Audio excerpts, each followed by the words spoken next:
and welcome to episode 83 of Random Encounter, the RPG fan podcast. I'm your host, Robert Steinman, Pale Robbie on the boards. Joining me today, we have the Destiny Master. I am the master of my density. Your density, your density has Yeah, popped to you. exactly. So we got old guys on the show, so we can do a Back to the Future reference, and everybody will not get it except for us. And make sure to totally alienate most of the audience. Exactly. 1955. I actually aim to alienate my audience almost all the time. Very nice, very nice. So the other That's dulcet. why I'm still single, ladies. Ouch. The other dulcet tones that you heard there were Dave Yeager. Yeah, that's me. So, Alienating audiences since 1978. And Dave is the Divinity Master. So that's what we got here. Two guys that are better at video games than me, apparently. Well, I mean, you can't beat yourself up over that. I know. It's just a massive. I'll do it for you. Oh, thank you. Thank you. As Steven is just messaging me over and over again, like, you're crazy. Divinity is the best game ever. Rah, rah, rah. Divinity is pretty fantastic, but you know what? Why don't you just get the Wolfenstein story out of the way now, so that way we can move on. Oh god. Okay, so Steven has this ultimate rage moment that made me buy Wolfenstein The New Order the second you did it. So I wasn't at my computer, and I come back to it, and I hadn't been logged into Steam chat, and there's just this rambling. Is it still in the chat window? I really hope it is. I don't think so, because we've chatted since then. I don't think it keeps. Oh, okay, yeah, my rant is there. And Steven's like, I can't make this jump. What is wrong with this jump? I keep doing what they're telling me to do, and I can't make this jump. And then there's just hammering on keyboard 20 times of just AJ, SD, what is going on? Steven, explain to the ladies and gentlemen listening to the podcast what you could not do in this game. So, and this, I am not the only one who had this problem, and this is not an RPG at all, but we're going to tell you the story anyway, because laugh at my expense. And so, in the beginning of the new Wolfenstein, you have to jump off of an airplane onto another plane. And it's not a question of, did you time this jump correctly? Did you make enough distance? It's, did you do the sprint jump? Because anything else, you instantly get pushed down onto the wing and then you fall off and die. And if it was on console, it would have been way worse, because the load time, you have to watch it load every time. So the game says, get a running start and then jump. What it means is walk up to the edge and then press sprint and jump at the same time to do a sprint jump. And I didn't quite understand that. So after about 90 times dying in the first 10 seconds of the tutorial, I started to get a little angry. And see, what's funny is when I got to that part, and I just had this moment of just oh, here we go. I did the sprint, and I jumped, and I got it on the first try. I was like, oh, okay, what the hell is all that about? But then, the next day, I'm playing Wolfenstein, and I get to a part where you have to use a laser cutter on a fence. And no matter how many times I lasered this fence, I could not get through it. And you have to, you're using a short ammo supply, and then you need to go recharge your laser. I must have, Steven, honest to God, I recharged my laser 40 times. You're saying you were charging your lasers. I was just flipping out, incoherent, babbling, screaming at the screen what is going on? This doesn't work as a mechanic. This is not working. And then, you sent me a link that apparently this is a problem that some people ran into. So then I, reloaded the spawn point and I got it on the first try. And I was like, yeah. What was all that about? Is this really weird? Us both running into weird instances of, the game is not working as advertised. Nothing says heroic escapism like lasering a fence. I know! You know what, though, to the game's credit, it was my mistake. I was the one not jumping correctly, so at least in my case, it was just my fault. Maybe I was just doing a very bad job of lasering a fence. No, I think you legitimately had a laser fence glitch. I've heard that can happen. Maybe. That's a weird game. I really like it, but it makes me very nervous. I said this to Steven the other day. It makes me very nervous for the Evil Within, because Evil Within is also an id Tech 5. id Tech 5 does not play well with ATI cards at all. I feel like you're always saying this game doesn't work well on ATI cards. That's why I tell everyone not to buy ATI cards. I know. I hear you on that one, but when I run into a problem where I'm playing the game, it's using 20% of my graphics card, and I'm still getting texture pop in, and the frame rate is dropping left and right. There's nothing I can do about that. And of course, then I go onto the forums, and it's so your mileage may vary on this game. People with insane rigs, and some people with tight Titan GPUs are having trouble running this game. Like, and What's funny too is that my card is like 4 years old at this point, and I run the game almost like perfectly. yeah, So I was like, yeah, I guess it is mileage may vary. I mean, I have an Nvidia card, but it really is, and it's kind of showing that, as there's so much excitement over the new Doom announcement and everything, it really does show you that if you do not optimize a game correctly, or if you're working on a really crappy engine, it's going to come back to bite you. And now everyone, like, it seems like every news story that's online right now is people losing their minds over the fact that The Last of Us Remastered is going to run at 60 frames per second on PlayStation 4. And I'm like, yeah, see how big of a deal this is? Like, when a game is running at that clip, it looks better, it plays better, it's just a far different experience. And it's not PC gaming elitism. It's not, oh, it needs to be 60 on PC. It's no, every game should be 60. It doesn't matter if it's on consoles or PC. If the game's at 60, you're going to have a better experience. I like 60, but I don't necessarily care as long as it's a stable 30. Yeah. Like The Last of Us Remastered also has the option to lock it at 30. That's weird. I don't know why they're including that. Well, because I'm assuming it's because it's not going to be locked at 60 if you're on 60, or if somebody just gets weirded out. It's like with the Hobbit movie where like it was shot in daytime soap opera frame rate instead of movie frame rate. And like people didn't like it, so I think they released 2 versions. Yeah, we went and saw the regular 24 frames, but yeah, we're way off topic here. Say, let's talk about RPGs. Yeah, let's talk about RPGs. That's what people listen to us for, I guess. I'm actually just here to listen to Dave. Well, The Hobbit's an RPG, so we're kind of there, right? So yeah, it has elf. It has wargs. It has terrible party construction, though. But I mean, no balance whatsoever. We have 19 dwarves who are all warriors and a rogue. And a wizard occasionally. A wizard who never sticks around. Yeah, or uses it. Also, what spells does Gandalf actually have? Oh, Gandalf has like light my staff up and get killed by a Balrog. Yeah, he has like firework making capabilities. He's got does craft skills. He does have communicate with animals, which is a skill that you can get in Divinity Original Sin. Segue. I suppose that's true. Yeah. That's actually why I like Lord of the Rings Online, for sticking to the fiction and not letting you play as a wizard. Because the wizards are like exceptional people in that world. Yeah, so you could be like you could be like a rune master, or like a minstrel was the healer, and I liked that consistency. But again, let's talk about the other thing you just tried to segue into. I did try to segue into Larian Studios' Divinity Original Sin, which is amazing. Yeah, it's a very. I think it's fair to say it's an old school style CRPG, which is computer role-playing game for those that were born after 1990. And it's in that Baldur's Gate, Neverwinter Nights style. Ultima has been thrown around a lot with this game. It's party-based. It's top-down. I get a very strong vibe of like old school CRPG combined with Fallout 1 and 2. Like the combat is very. It feels less locked in than Fallout 1 and 2 do, which is just a product of the time. But yeah, it's definitely.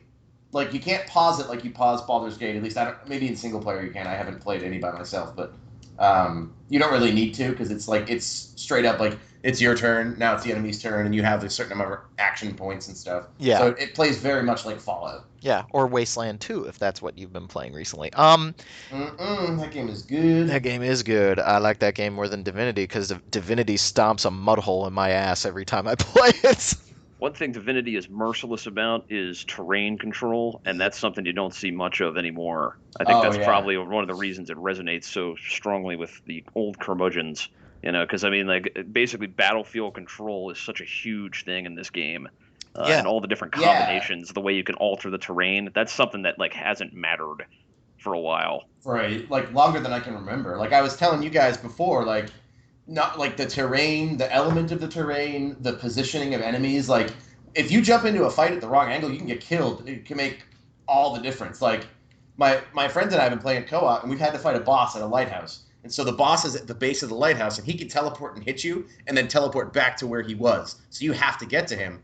But he has a ton of ads. So I ended up like, we kicked up enough fire, and then I made it rain on the fire to create like a steam storm, and then shot lightning into it to turn it into a lightning cloud, stunned all the enemies, and then teleported him next to the boss so he could take the boss on one-on-one. And I'm like, this kind of strategy, I don't know of any other game off the top of my head where that sort of like positioning would matter at all. Yeah. One of the great things too is that everybody Divinity has been a very strong, let me tell you this story about how I won this fight game. Yeah. And like everybody's story is very different. People bring these crazy strategies into it. Like very early on in the game, I realized I had gone completely the wrong direction, was absolutely out of my depth, and just ended up luring these enemies back to town where the guards handled them for me while I hid and behind stacks of boxes that I had made.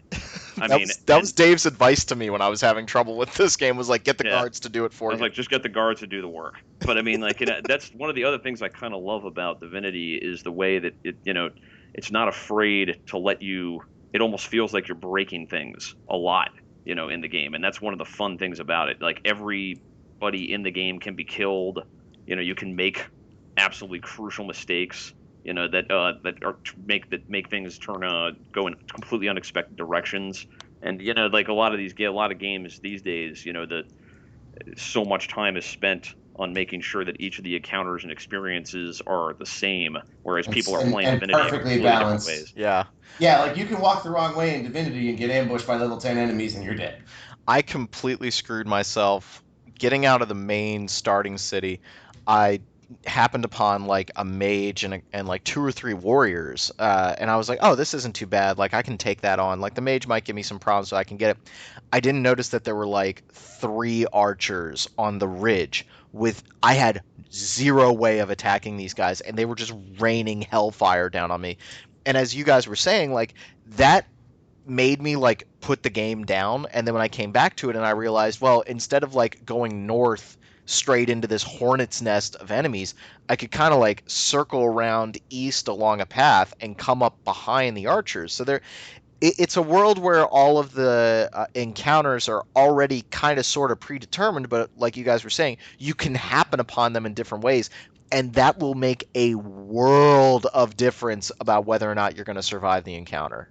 Yeah, part of the fun there too is the experimentation with it, right? Like you could theoretically have continued to just keep going the direction you were going and trying different strategies, but you realized or decided that like that's not working for me, so I'm going to try and go this different direction. Right. Like like some people are actually using a tactic where they're basically trying to take out one enemy at a time and then fleeing the battle instantly, because you can basically hop right back to town if you hit the flee button, and you got to get everybody back or you're going to leave a corpse out there. But that's one way to do it.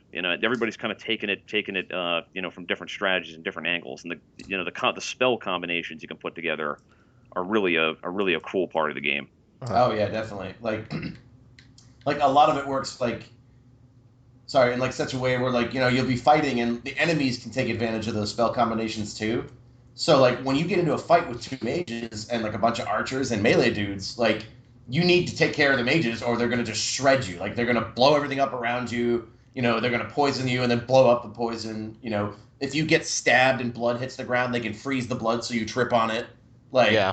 It's a really cool system. And what I like about it is it does feel a little more old school it feels modern in that the systems are more sophisticated, but it feels old school in that rather than this really scripted type experience, like, your Mass Effects and, your Dragon Ages, at least Dragon Age 2 and probably Dragon Age 3, is that you just sort of have all these systems that work and the world is there and you are in the world and you can interact with it how you choose.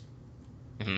Like you get a little ways into the game, well, not a little ways, but like in a couple hours, you get these things, teleporter pyramids that you and your other character have, which we should probably talk about, like the role playing of the characters. But so my buddy and I each have this pyramid, and if you use it, it instantly teleports you to the pyramid. Now you don't have to keep it in your inventory, so you could like, if you want to bounce back and forth between like a shop and your pyramid, you could put it down at the shop, teleport back, then go back, or you can do really silly stuff with it, like you can try to like put the pyramid in someone else's inventory so you can teleport to them. Yeah. Or you can accidentally drop it somewhere you're not supposed to be, and then you if you're me, you teleport to your friend, and then all of a sudden you're surrounded by ogres. So what I've found with this game, and it's a game that I very much respect, but I don't actually know how much more I can play of it because of my blood pressure. There's actually a tooltip that mentions blood pressure in the game. I really respect this game in so many ways, and I love the role-playing aspect of it, which Steven was saying he wants to talk about, so we're going to get there. But I love those aspects of the game. What is affecting me, though, and my level of enjoyment is I don't feel like, and I have to word this carefully because I'm afraid you guys are going to jump down my throat, and I already know the argument that Dave's going to use. You have so much freedom for how you make your characters. And I've spoken before on the show that really it almost stresses me out a little bit. I like a little bit of direction at the start. The most famous story is when I first played Dragon Age Origins. I didn't think to make my mage. That was my first CRPG style game. I didn't think to make my mage characters crowd controllers. I thought, oh, it's like a JRPG. I can just make them pure damage dealers and everything will be fine. No, it's not. You have Vivi. You need somebody that's going to like control the battlefield because that's going to completely affect it. So my brother-in-law was like smacking me upside the head like, what are you doing? You're getting all the wrong skills. And I was able to recover from that game. Divinity, though, because you don't have things like access to a ready-made skill tree, like you can't really plan out your skills as much. You have to go to a shop to, in that old school manner of getting a spell book and then learning the spell after you've leveled up, and you have like 18 different categories of spells and stuff. Well, 5, but yeah. Yeah, but you know what I mean? Like there's so much freedom. There's so much freedom in this game that it's almost stifling to me. It's very intimidating to me. And there isn't like a ready-made wiki yet. I'm guessing that the community will jump all over that right now, but like there's a lot of stuff that's in that hearsay category right now, which is probably how people feel when they play Dark Souls the first time and they don't have any of that stuff yet. It's it's very intimidating to me as a player, and I'm getting the feeling that 4.5, 5 hours into the game, I already have a broken party and I need to restart, which is very frustrating to me as a player. That's not a condemnation of the game. That's just saying that my gameplay stylings, I like a little bit more direction, and this game is intimidating the crap out of me. I will have to say, I don't think your characters are broken. I think you might be misunderstanding them as broken, unless you put all your points into like bartering. Yeah, there's two things I would say here. One thing is I am more sympathetic to that point of view than I used to be, only because there was a really interesting discussion on the message boards about this and how, people talked about it in terms of, free time and things like that. And obviously that's something I'm sympathetic to these days, as we get older. But I will say that I do think that people jump to the conclusion that there is a right and a wrong way to play these games a lot. I find that I still find a little bit puzzling. Like your example that you gave about making your mages crowd control. Well, I call BS. You can totally win Dragon Age Origins with damage dealing mages. It just might be a little trickier. You might need to try some other strategies. Right. Yeah, you can totally win. There's no. And I think that the age of wikis and these ways, these optimized builds and everything like that, that's all well and good. But to me, personally, a lot of the magic of playing games is in discovery of the system. Sure. That comes from that type of stuff. I don't think I've ever looked at a wiki. I've sank probably as many hours into Torchlight 2 as you've sunk into Dark Souls, and I don't think I've ever looked at a wiki on that. Yeah. Why would I? Like, I enjoy going through and building the characters. And Divinity is another one of those games that strikes me as that way. I have a feeling I'll be going back to that well over and over again, just trying different things. That's actually how I feel too. I'm not a big wiki person. I don't like it if I feel like I need to look at a guide to optimize my game. Like, I like playing it a little more like, this is the kind of character I want to play as, so that's how I'm going to play him. Yeah. However, I am also sympathetic to the fact that the way that games approach us and the way we approach games has changed so much, in the last 10, 15 years. I mean, just the discussion of the Wolfenstein tutorial. I mean, well, think about that for a second. In-game tutorials really aren't that old of a concept either. Like this type of game, like Divinity, would have just come with an instruction manual. I mean, there's like a little crummy, beginner dungeon, but it barely prepares you in any meaningful way for what's going to come. Yep. So I think that to a certain school of gamers, discovering how the game works was always part of the fun. As long as I know how to control the characters, that's fine. But don't hold my hand and explain to me how to play the game. I don't want to know that. I want to discover that for myself. And I think that a lot of games don't approach it that way anymore, right? There's a very correct way to do this, or you're going to die. So just something a little different. That's actually what I really like about Dark Souls, and again, why when for the first many times I played Dark Souls, I never looked at any guides because I was like, I just wanted to talk to my friends. Oh, where did you find the Drake sword? Oh, you do Dark this. Souls is a great example too because there's a bunch of different strategies there, right? I mean, it's a Yeah. game that I suck at, but but I've heard the stories, from Rob, from Steven, from other people, other friends of mine that play it, and everybody kind of approaches it differently, and that's part of the joy of the game is discovering these crazy strategies. Yeah. Divinity is much along those same lines. I would definitely agree with you that it's along those same lines. I think my only let me put it to you this way. I want to have that experimentation, but I'm at a point right now with Divinity where once you've gotten to like level 3 or 4, I think everybody's kind of suggesting that it be level 4, you can start to poke around outside the city. If you try to go outside the city when you're like level 1, level 2, you're going to get steamrolled, and you need to get like 2 more party members. You need to fill out your roster a little bit. One thing that I do kind of feel is maybe a little bit of a gameplay slight at the game. Like I can admit when like, okay, I'm not G'ing up with this, I'm having problems. But one area I think they could have been a little bit friendlier is when you leave the city, there's kind of like a nice progression of mobs that you should go through to kind of level up at an even pace. I know Steven's going to make the argument, well, if you head north, it's pretty obvious that that's the way you're supposed to go. But I felt like when I played Fallout New Vegas, where the game is telling me go out into the world and explore, but don't go here, here, here, here, here, or here. You need to go here, or you're gonna die. And now the other side of that is, well, then you have level scaling, Rob, and you hate level scaling, so you're kind of getting what you asked for. I think Divinity needs a little bit of a softer hand on your back to say, okay, you've only been playing this game for a few hours. You've maybe had 1 or 2 combat scenarios. If you've been staying in the town, you probably haven't hit that much combat.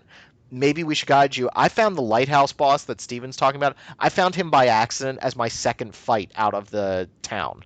And I was like, oh my. That's a pretty distant way away from the town. I think I must have been amazed that you must have. You also say that like it's, and this is always going to be the disconnect. You say that like it's a bad thing. Exactly, like, it's not necessarily a bad thing. If I had discovered that lighthouse boss as like my second combat, I would have been overjoyed despite the whooping I would have received. Yeah, exactly. And that's just one of those things, one of those taste things, right? Yeah, it's the Dark Souls argument of like, oh, if you go, and I know somebody like Derek just cringed a little bit, probably thinking that I was about ready to say it's the Dark Souls of turn-based games, but no, it's the Dark Souls argument of, well, if you go down to the graveyard at the start of the Firelink Shrine, you're going to get murdered. Like, don't go down there. I totally get that. I think what I need right now with Divinity is I need somebody like Steven or Dave to work with a little bit, because I don't think my brain is picking up the game. Like, something is misfiring in my head where like I'm not paying attention to everything that I could be paying attention to, so I don't know all the mechanics, so I'm getting whooped. It's also a matter of learning it, and that's why we should play it, because then if you're like, I don't know what I'm doing, I'm like, well, we won't go that way. Because I really don't feel like it's that strict when you leave town. Like, there are directions where, like, if you go, you might run into a super strong enemy, but you could easily just go a little bit lefter, and you'll avoid that fight. And that's what my friends and I have done. We've avoided a lot of fights by using the sneak mechanic. Which and is walk past hilarious and just a joy. Mechanic it is the least subtle thing ever. Like, your buddy is talking to somebody, you turn into a bush and just walk past him. Well, or rob him blind. I mean, it's absolutely brilliant. Well, that was the other thing I really wanted to bring up. 2 parts about Divinity that I love, that we've spent so much time focusing on the combat, but I want people to realize that there's so much more to this game than combat. One is crafting is amazing. Yeah, but one is that this whole game is co-op, which is like nuts. I mean, it's not co-op in the at Baldur's Gate we let you control one of the characters. No, do anything. This is like both of you can talk to different people at the same time, go in totally different directions. Your friend can talk to someone and distract them while you rob them blind. Right. There are actual dialogue sequences that come up where you and your friend are talking and discussing what to do by picking dialogue choices in Baldur's Gate style. Well, this is the game that, hey, Bethesda, if somebody's listening, this is what people wanted when they said they wanted a multiplayer Skyrim or Elder Scrolls game. This is what they had, not an MMO. They wanted to adventure and role play together. That's what they wanted. And that was the other thing I wanted to bring up, which is this isn't just about combat. This game is in many ways a top-down, for younger listeners, I have to use this analogy, but it's a top-down Elder Scrolls game where you have this wonderful environmental interaction. You can talk to every NPC, you can barter with every NPC. You can Steven's talking to the owner of this shop while you go around and just start picking paintings and stuff, and you're going to sell them on the black market. Like, that emergent gameplay that Dave is talking about is what has me going, you know what, this game's really frustrating me, but there is this core of freedom with this game that it's almost unprecedented for anything outside of the Elder Scrolls series in a lot of ways. And these, unless you played Ultima. Yeah. That's kind of the beauty of it, right? Is that everything, this is a throwback game that feels new. Yeah. But everything about this is appealing to the throwback sensibilities of 10 years ago. Yeah. And that's part of the joy of it for me is watching everybody kind of get back in a little bit into this old style of gaming. And I think that too. I know that you mentioned, Rob, Wasteland 2 coming up, and yep. We saw Pillars of Eternity and things like that. That there is kind of a renaissance in this type of game, I think, coming along here. Yeah, and I think Wasteland is more my style because it's I spent a lot of time with that preview, and my preview went up on the site, and I had to force myself to stop playing it because I was absolutely adoring it. I think Wasteland's a little bit more of my style because the combat is a little bit more straightforward. I mean, it is very much like, shoot and it's Fallout. Yeah, it's Fallout without, having to worry about like poisonous gas that you can light on fire and like, getting electrocuted and stuff like Divinity. And I think that's more my style. And also I will say that one thing that I don't like about Divinity, and I think that I might be a minority on this one, I really don't like the world. I like the humor because it is wacky and really goofy, and I know Steven's going to love that. But actually, I was going to point out that I was about to say I really like the writing in the world. Like, it's fantasy world, but there's a lot of funny stuff. Like, someone who tells you they're not a murderer, you break into their basement and they have a book, How to Plan the Perfect Murder, and it's a fully written book on how to execute a perfect murder. There's a guild that is a pyramid scheme. I mean, it's literally just a pyramid scheme. I mean, it's unbelievable. Like, that is hilarious. I think part of it is look, we certainly have our share of, grimdark fantasy is like, the in thing and has been for a while. It's just kind of refreshing to see something come along that doesn't take itself so seriously. I think that's part of the joy of it. But yes, I mean, you are correct. It is not taking itself very seriously at all. And like, if the world is not going to appeal to everybody. Yeah, I mean, I would say it doesn't take itself like joke seriously. Like, it's lighthearted. It's like it reminds me of Baldur's Gate, where silly stuff can happen. Like, you can find pants that change your gender. Right. Like, the whole game has had a very funny sense of humor. Like the pyramid scheme thing. Like, the best part about that is you join them, and I was all excited. I was like, oh, I'm going to get a new party member because they say they'll help you out. And then you slowly uncover the fact that nobody actually does anything. Oh, yeah. They're all just scamming you. And then you can become complicit in it by recruiting 3 guys off the dock for experience. I mean, come on. It's hilarious. Yeah, like, in fact, the questing that's another thing. We talked a couple of weeks ago about how I'm sick of the only interaction with the game being gather items, kill things. This is a game where the quests really do give you, like, a lot of, like, creative freedom. Like, they give you a murder mystery. You legitimately have to solve a murder mystery. It's not like, oh, you just went to the quest marker. Like, you have to go to, like, 10 different places in town and gather evidence and piece it together yourself to figure out where to go next. So if you like hand-holding, you're not going to like that. But, like, my friend and I were doing this quest, like, we were actually discussing, like, okay, so these are the suspects. This is the evidence we have.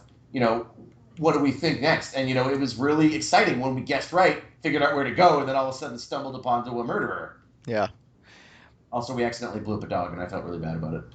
Well, I think Divinity is a really special game. I think it's going to come up a lot in Game of the Year discussions in a really surprising, refreshing manner. And you know what, guys? I definitely want to play it again with you guys as kind of like a guide a little bit. And I would say that's also a good thing for people that maybe are kind of in my category, that they don't have a lot of experience with CRPGs. Find a buddy that grew up on Baldur's Gate or Neverwinter Nights. They're probably really old and just like jaded about the entire world. Dave. And you find them and jaded? Oh man. have them find them and have them help you out a little bit, because there is something really special here. I don't want people to think that I'm down on it and I don't like it. It's very much like it's like the first time I ever drank scotch, and I was like, good God, why would anybody drink this? And then you start realizing that no, this is quite a tasty beverage, and it's very enjoyable. Like it's got volume to it, and I think Divinity is a really special game. And like Dave was saying, between this, Wasteland 2 in August, and then Pillars of Eternity, hopefully by the end of the year, there's a real resurgence of CRPGs, and it's great for younger gamers that have had no experience with these games. So, definitely go out there and give them a shot. They're all pretty reasonably priced. I think Divinity is $40, and it's been the best-selling game on Steam for like 3 weeks, which is awesome. You can actually get it from Green Man Gaming now for 25, and then with a 20% off coupon, you get it for 20. Yeah. And yeah, like that actually feeds into my point I made a couple of weeks ago too about Kickstarter is bearing fruit finally. Like that first wave is really starting to come up, and I don't like there have been some misses with Kickstarter. Like with freaking the Yogscast game where they were like, yeah, we're not really responsible for compensating you, but we're good. Or the what was it? Shadow of the Eternals. We're making a new Eternal Darkness game. Please give us money.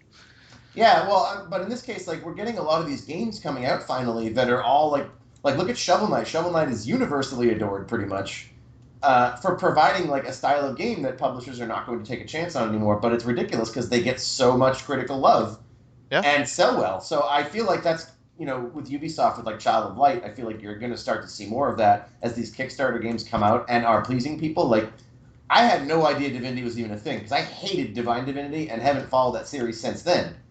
So like for that, all of a sudden, like in like a span of a day, I'm hearing like how amazing this game is, and I picked it up. I'm like, wow, this game came out of nowhere, and I love it. I haven't you don't get that feeling much anymore, especially when you write about RPGs. Yeah.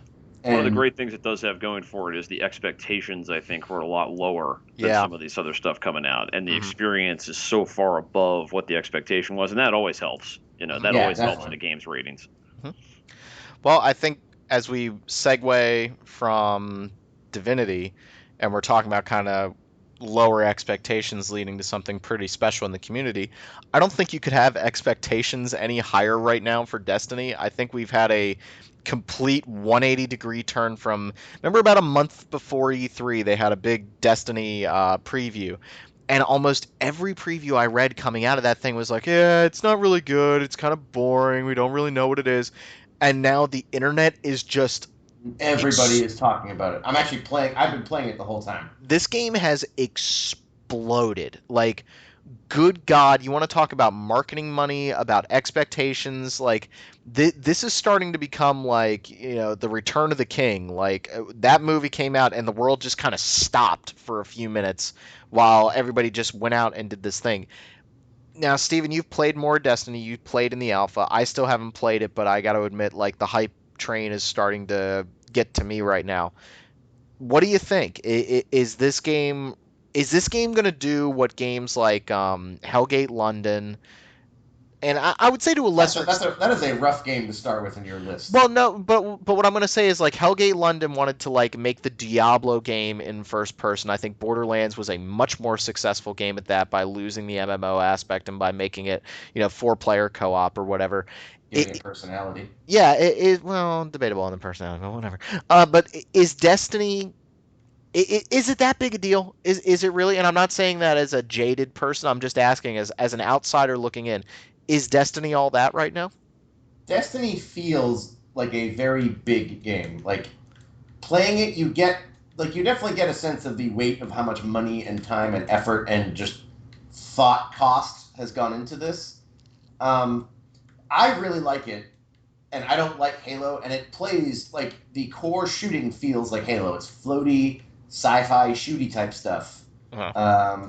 I don't like Halo, but most people seem to. So, but I really like this game for a lot of reasons.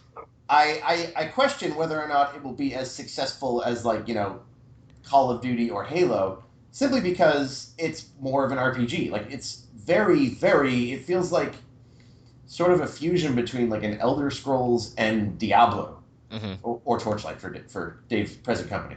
And oh, thanks.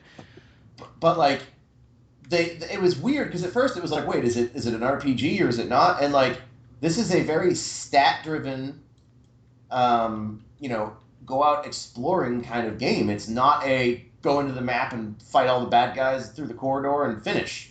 Like there are missions where that works, but that's no different than say Final Fantasy 14 or Warcraft, where you have an instance. Like your story missions are like you be level 7 to undertake this story mission, and it's a scripted run through a certain area of the game with cutscenes and boss battles and all that, which are great fun too. And then there's like strikes, which are sort of like special missions that aren't really related to the story, but they flesh out the world. And like it'll say like bring 3 people into this strike, and you go through a sequence with like usually a boss battle and a lot of like special fights. And then you can just go land on one of the planets and run around exploring and doing side quests. There's the city area, which has all kinds of customization and gear and crafting and whatnot. And then there's the Crucible, which is like the PvP. Like you go to this world, and you get put into a map like Mars, and you fight, capture the flag, that sort of thing. And you can choose to do it with your level and your equipment having an effect, it not having an effect. So it feels very much like an MMO, but not nearly as grindy. Mhm. That could change in the full game. And they've said when the game comes out, they want it to play. They want their end game to be similar to your Diablos and your Torchlights, where you're hunting down better gear and doing that sort of thing. And in that regard, that's why I definitely would consider it more of an RPG, because again, you shoot a guy in the head, you'll do more damage, you'll crit him, but you're not going to insta-kill him if you're below his level or if your gear sucks. Mhm. Like, you got to have a better weapon. I would say this one feels like a better, like, I love Borderlands very much, but this one feels like it has better shooter mechanics than Borderlands. Yeah, you said that before on our last episode, actually. You were very positive on the shooting. Yeah, like, it feels great. Even in the beta, there's a big variety of guns, and they tease you and show you stuff you can't equip in the beta, but you can still get it and look at it. I'm really high on the style of game it is. I'm legitimately kind of interested in the plot. Like the world is like really interesting sci-fi. Like some people don't like Bungie's brand of sci-fi, but I actually think it's one of their strengths. The music's fantastic, and it's I'm sort of hardwired to say, oh, it's an RPG. It's not going to blow up the world, but it's not really being marketed as one. Mm-hmm. I feel like they're actively avoiding calling it an RPG, even though it's totally a Borderlands style game, just with more open worldiness to it. Mm-hmm. But it's cool, like you start out in space and you get your spaceship, you go land on the planet. Like in the beta, it's Earth, and you're in old Russia, which has sort of been wiped out, and you can land on the planet and you see all the other people playing. Like there's other people running around doing quests and doing stuff. And you could end up doing like a drop ship could come in from the enemy forces and drop a boss in the middle of nowhere, and all of a sudden everybody around is helping you fight this boss. And it's like really good shooter gameplay as opposed to Borderlands, which was okay shooter gameplay but with good RPG elements. Mm-hmm. This feels like it's a better balance of the two, and it actually has more equipment than Borderlands and more like skill tree customization. So it could possibly, if you like Borderlands, it's certainly worth giving it a shot. Mm-hmm. I think it's interesting you talked about the Bungie sci-fi. I really, really like their individual human characters. I like the kind of it's almost sci-fi knights in a way. Flowing capes and stuff over battle armor. I really like that. Yeah, you're definitely in the heroic knight type thing. Yeah, but golly, I cannot stand the enemy design. You know what it looks like to me? It looks like. Do you guys remember that animated show, The Mighty Ducks? That show was awesome. No, think about the enemies on that show. Really, you liked that show? Yeah, you would like that show. Uh, I think the enemies just look like crustaceans. I don't Well, like if it their makes you enemy. feel any better, you're never looking at them closely enough to see that. Okay, I really don't like the characters. I've never liked the antagonists in Bungie games. I've always thought I like the look of their future. I like the look of their guns, but I think what you're shooting is maybe it's the H.R. Giger in me. Like that's God rest his soul. That's like what I grew up with in terms of alien design and stuff. But these guys just look like generic Saturday morning cartoon villains, and I don't care what I'm shooting, and maybe that's okay. Well, there's also a big variety to the number of enemies too. Like you fight machines and stuff like that. You fight the Fallen and the Hive, which are kind of your garden variety Halo enemies. But like, you know, I did a boss battle last night where you're fighting this giant floating eyeball, and it's like, Oh, okay, that's A, it's an awesome fight, but B, it's really dramatic and feels like mystical sci-fi executed at a level that only this budget can kind of do. Oh, cool. One thing this game wasn't even remotely on my radar in terms of anything I'd be interested in. But what actually kind of got me interested in it, besides Steven talking about it and some of the other folks on the board, is that there's been a pretty good job lately on some of these twitchy type games that guys like me suck at. But like I've really enjoyed Titanfall, like for example, like because that's a game where even if you're terrible, you can still kind of contribute. You know what I mean? Like you can get good at a certain thing, and like you can still score some points for your team even if you're not the best guy. And they do a really good job matching it up so that there's other guys that suck on the other guy's team just like you, and you can even run around and kill the stupid drones if you want to. Like Destiny sounds like there's enough stuff in it where regardless of your skill level, you can still kind of participate in the game in a really fun way. Yeah, like it's not quite like Titanfall where it's like arena-based shooting unless you're in the PvP areas, which in that case it's like playing, Halo, but with equipment and you're invested in the character you're building. So I think it's got a little bit more grab to it. But yeah, it plays much more like a role-playing game, or like, think of like Skyrim but with guns and actual shooter gameplay rather than the Fallout turn-based type stuff.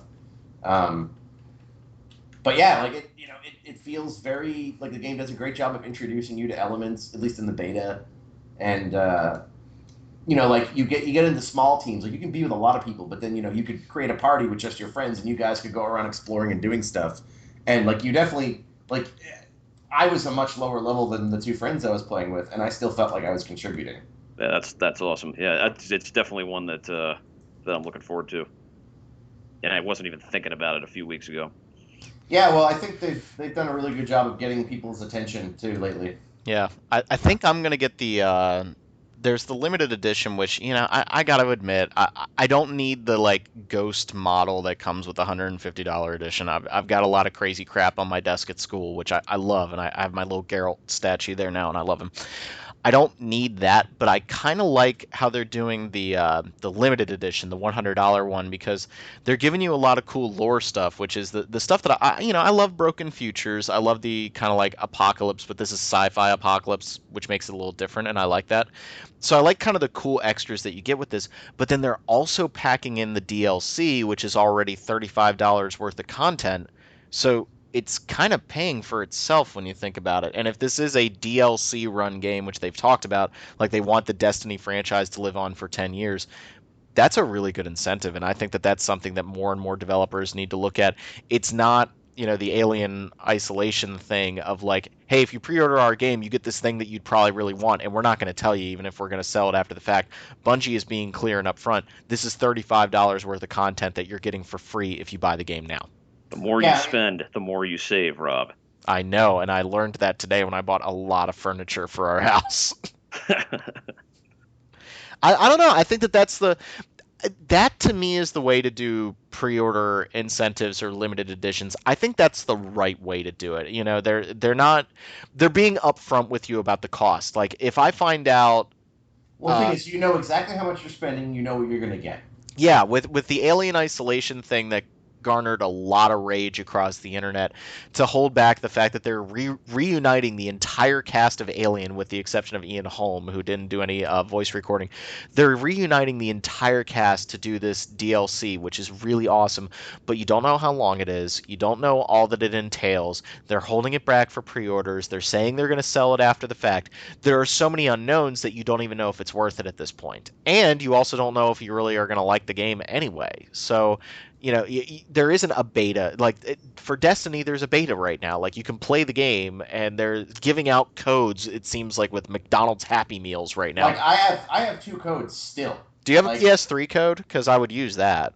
No, Really? I only Okay. have PS4 codes. Well, I'll probably get my PS4 in August anyway, but like people are getting to experience this game, so I think it's easier for them to drop a dime on it. I have a hard time, even though I'm excited for Alien, I don't want to drop a dime on a pre-order right now on something that A, might not be very good, B, I don't know what the content is, C, I don't know if the content, how much it's going to be later. There's too many unknowns, and I think that Bungie's doing a very good job of being upfront with what they're offering. So, I would Destiny. agree. Destiny's a big deal, and I'm sure we're going to talk a lot about it. I just don't want to burn out on it. You know what I mean? Um, Yeah. Speaking of burnout, I am the master of the segue today. I gotta say, I'm doing a good job there. We're gonna talk about Burnout Paradise. No, Steven, I think I'm Dark Souls out. I I, I I don't understand the statement. I got the DLC for Dark Souls 2, the Sunken Crown, Sunken King, whatever the hell it's called. And I gotta say, I'm really not digging on it. And I think that it's if I remember correctly, we talked before about if Dark Souls becomes an annual franchise or if you get one every 2 years. It's now so clear to me why they did not announce Bloodborne back at TGS last year, which is apparently where they showed that 2 minute good lord demo for the game that was just like the best thing I've ever seen. Bloodborne is new. Bloodborne is a different gameplay styling. It's more offensive based. It's more freedom of movement. It's a different era. Dark Souls 2 is more Dark Souls, which is great. And I really like Dark Souls 2. But as I'm playing this DLC, I'm like, you know what? I kind of want to see the next idea with this franchise. I want to see development. I want to see it move forward. I don't want to keep playing the same game over with a roster update. And I think the Dark Souls DLC is kind of showing me why Miyazaki is being so hard about pushing Bloodborne and pushing them into a new area. You know, it was kind of intimidating to go, hey, we're not really going to do sword and shield combat anymore. We're going to incentivize you to get in there and start attacking. And I was like, oh, God, that's really crazy. And then I start playing this Dark Souls 2 DLC, and I'm like, yeah, I've kind of been circle strafing with my giant shield up for about 300 hours now if I put together all my time with Demons, Dark Souls 1, and Dark Souls 2. I think I'm kind of done, and I think it's time for something new. I don't know whether we cue like a funeral dirge or the Hallelujah. It's funny because this DLC it's doing some cool mechanical ideas. So there's more environmental interactions like pedestals that you can raise and lower to give you more environmental incentives to kind of like play around. They do some cool stuff with pressure plates in terms of traps, and also there's like a couple Indiana Jones style moments where you're not sure how to lift a door, and there's a pressure plate somewhere that you got to press. They're doing some cool things there. The enemies are a little more unique. There's one that kind of has a poison aura around it, so you have to kill it really fast, but it's tough. There was another enemy that you can't damage it until you do something in the environment, kind of a la the new Londo Ghosts. That was really cool. But I'm playing through this DLC, and the level design is not that great. I got to the first boss encounter, and it's very uninspired. It's just three red phantom style enemies, which are the most broken enemies in Dark Souls. They don't respond properly. They ignore your attacks. They can break animation frames. I brought it up before. They're terrible enemies to fight, and they're all over this DLC. You're fighting humanoid enemies that, you wait for them to attack, and then you go in for the kill. You're fighting some insect style enemies. It's just it's like they've run out of ideas. And I bring this up because I was playing a lot of Okami with Jackie. She's playing Okami HD right now, and Jackie gets really stressed out on certain parts of the game, and so she'll call me in to play through them. And that's not an indictment of female gamers or anything like that. Let me get that clear right there. That's not me being sexist. She I wasn't asked. even thinking that until you brought it up. I know, but like I don't want somebody to be like, oh man, that's because girls can't play video games. No, no, no, no, no, no, no. Jackie is not a big time gamer, but I'm gonna get her through the evil within. She just doesn't even realize it yet. She's gonna play that game through on hard. I don't care. Wow, it sounds like you're really doing that for her. But like I'm playing Okami, which is a game that I really like, but I'm playing all the crappy sections of Okami, like the digging mini games or the awful platforming sections. And it's coloring my impression of the game. Like I'm playing this content that is not very fun, and it's making me question whether or not I really like Okami. And I love that game. Playing this Dark Souls DLC, which I don't think is very good level design compared to what else is in the game. But since this is the focus of the DLC, it's actually coloring my impressions of a game that I really, really liked. And I'm going, I don't like this game that much. I actually went back and started replaying old areas, and I'm like, oh, I love this stuff. Like it's hard, it's challenging, it's inspired, it's fun. This DLC really doesn't feel that good. The start of the Artorias of the Abyss DLC was a massive boss fight with a lightning shooting griffin that was out to make your life miserable. They then follow that up with the best boss fight in all of Dark Souls, which is the Artorias boss fight. That thing is a monster. He's so good. And this is just completely blasé by comparison. It's like I don't even know why I'm playing it. It feels like filler. It feels like the essence of filler content, and I'm just like, you know, I'm done with this. And so Dave, my question to you is like, have you ever reached a point where you've just had enough of a particular style of game? And if so, like, what do they need to do to kind of shake it up? Like, can you think of some examples of like a franchise that you got tired of, but then they went in and they just said, okay, we're going to change this stuff around to get you back involved? Like, what do you do here? That's a really good question. So that you're saying that they followed up the Dark Souls DLC with the Okami digging minigame of DLC, Yeah, basically. yeah, exactly. I don't know. I mean, it's tricky because I mean, like, I'm always making jokes about Diablo, right? Like, I was a huge fan of Diablo 1 and 2, Yeah. but not a huge fan at all of Diablo 3. And I don't know. I don't know what you like. I think it's probably just a matter of taste, and and it might be simply a matter of the fact that you're going back and playing Dark Souls other earlier sections and enjoying it. This could just be a case of bad content, and the Yeah. next piece of content comes out and is good. You know, so I guess they can't hit home runs all the time. Yeah, and it's also tough because I'm playing it in a vacuum right now. The only people that have access to it, because we're still 2 days from release, but the only people that have access to it are press, and I would assume people at From Software and maybe other people that got it for whatever reason. So I'm kind of missing the best aspect of Dark Souls, which is the multiplayer. Yeah, the multiplayer. I was going to say that's a key piece. Yeah, and It's something you've always enjoyed about it. So yeah. So maybe when like that's why I'm gonna hold back my review for like a day or two after release because I think maybe when people join up like there's one enemy in the game that Dave I just can't beat this guy like it's a flame mage that just completely ignores every attack you do to him like he just fireballs your ass and kills you and he's super fast and super aggressive and it's like well unless I have helpers I'm not going to be able to get through this right. so and it kind of made me remember that when people were talking about Dark Souls 2 and people had reviews out the day the game came out and that was before the multiplayer component worked and I was the one saying I don't think you can review this game until you play it with multiplayer because it completely changes the dynamic. Things that were maybe impossible before are now completely doable and very very fun with other people. So I'm almost wondering if maybe like my negative impressions of this DLC right now will go away once I get people to You play. know, especially it kind of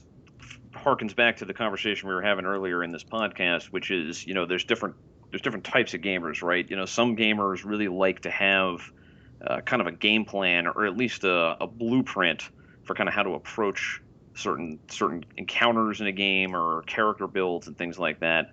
With something as challenging as Dark Souls is, like I could see it being very, very frustrating if you just got to a point where you couldn't progress. I mean, for me, like that was like the very first fight, and when I couldn't get out of the castle in like the original Dark Souls. So I mean, that's a bad benchmark. But the point being, I can go on and I can find some YouTube videos and get some guidance there. Like you really can't do that right now with this DLC, and maybe you just need to wait and see what happens when other people are playing it. Yeah, I think I'm gonna give it a day or two, and maybe I'll come back very, very happy. Maybe the final boss, like I know what the boss is at the end of this DLC, and I'm not really digging on it, honestly. I don't think it's gonna be that great, but Mm. I think that it's just the fact that almost every enemy in Dark Souls 2 is humanoid, the fact that most of the boss fights are pretty Big uninspired. knight with big weapon. Yeah, it's always Circle Strafe and Big Knight with big weapon. There isn't anything like the Gaping Dragon. There isn't anything like, as much as I hate the Four Kings, that is a memorable ass boss fight. It really is. There's there's nothing that has Nothing like that. Magnus, Lord of the Abyss. Isn't it Manus, not Magnus? Manus, yeah, yeah, Yeah. yeah. There's nothing like that. And then like in the 5 minute in the 10-minute demo that we saw of Bloodborne, it was like, oh, all that really inspired level design and amazing enemies and just overall atmosphere. Oh yeah, apparently that went into this game over here that we're not getting till February. Like Dark Souls 2 is a it's a very, very good game. I would even make the argument it's a great game. I really enjoy it, but it's missing a spark. And I think this DLC feels a little rushed. It feels a little tepid. And maybe it's going to be one of those things like when you get all three pieces, it's a progression. Like the first episode's kind of getting you ready, the second one does something completely different, and the third one's just absolutely insane. Maybe you're going to fight Orstein and Smo again. But for right now, I can't recommend this as a single purchase. Could this be the end of an era? Not you can't recommend a Dark Souls piece of content on day one.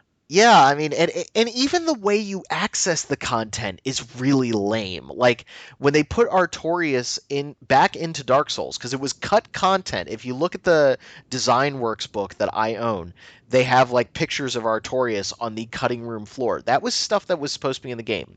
So like, there's a character, there's an NPC that you talk to that has no bearing on the original Dark Souls, but opens up the Artorias of the Abyss DLC once you buy it. In this, they just give you an item in your inventory and there's a new door that you go through. It's like what? And it's a door at the bottom of a random boss fight. Like it wasn't there before. It's not like this was a piece of the game that it was very clearly cut, but there's still like remnants of it there. It's just an addition, and it feels like an unnecessary one in a lot of ways. Again, maybe two more episodes down the road, it's going to fill in all the gaps. But for right now, it just kind of feels like it's another level in Dark Souls. Yeah, Yeah, that's kind of the problem. Like, I haven't finished Dark Souls 2 yet, and not because it's not good, but like the level design is kind of really important, and it feels very prosaic in 2. So I'm not really jumping at the chance to play more because I haven't even finished what I have. yeah. And the one thing I'll say for Dark Souls 2, even though the level design is not as it isn't as big of a point as Dark Souls 1. What they did was they spaced out the bonfires in such a way that you're constantly seeing new content. You actually don't repeat a lot of sections in Dark Souls 2, and I like that because I like seeing all these new areas. This DLC feels like whoever was designing the bonfire placement was out to lunch because I have been repeating the same sections over and over again that I am now so frustrated with it. And there's another caveat I have to make here is that I'm playing this on New Game Plus, which is not the right way to experience new content like the first time around because you're dealing with super hard enemies that you're still figuring out how to fight. So that's definitely an aspect of this that's maybe driving me up a wall. But like Steven, Dave, I'm repeating like half-hour sections over and over again fighting enemies that I don't want to fight. Like it, and it's not that I don't want to fight them because they're hard. I don't want to fight them because they're tedious. Like these guys have no chance of killing me. It's just I have to keep fighting them over and over again. And that's the one thing about Dark Souls 2 that I really liked was the bonfire placement was generous, so you were constantly seeing new environments. I really like how they handled that. This feels more like Demon Souls, where I started to get a little tired of seeing the same enemies over and over again. And it's like, okay, I got through these three guys. Oh god, the fourth guy got me. Okay, now I got through these four guys. Oh, a trap got me. Okay, now I got through these four guys and a trap got me. And now I get to the boss fight. Oh, the boss killed me the first time. Like that, it's really, it's a little grating. I can't recommend this right now. I can't. So you heard it here first, listeners. Rob can't recommend Dark Souls. Confirmed. I'm done until Bloodborne comes out. And also, in other news, Final Fantasy 15 is coming out. Also, Bloodborne is apparently coming out in February. Good God. Like, yeesh. And it's going to be playable at Gamescom. Anybody want to go to Germany? Always, yes. I just think it's time for the formula to change, and I think Miyazaki, I'm so happy to hear that this is the game that he's doing, because I think he got it. I think he got that, like, okay, we could keep doing these sword and shield fantasy games over and over again, but we could also take the formula in a new direction. And I really like that. And even if it doesn't work, at the very least, I think we all know that it's time for Dark Souls to change a little bit. It's time to do something. So we'll leave it at that. I don't know. I'll give a report when I get the other pieces of DLC, but for right now, it's kind of a no. Also, kind of a no. I was really disappointed. I read the.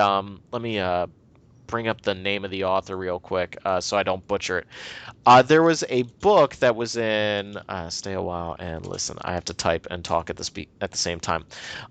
There was a book that was released about the development of Diablo, and you can buy it on Kindle and ebook, and it's by David Craddock.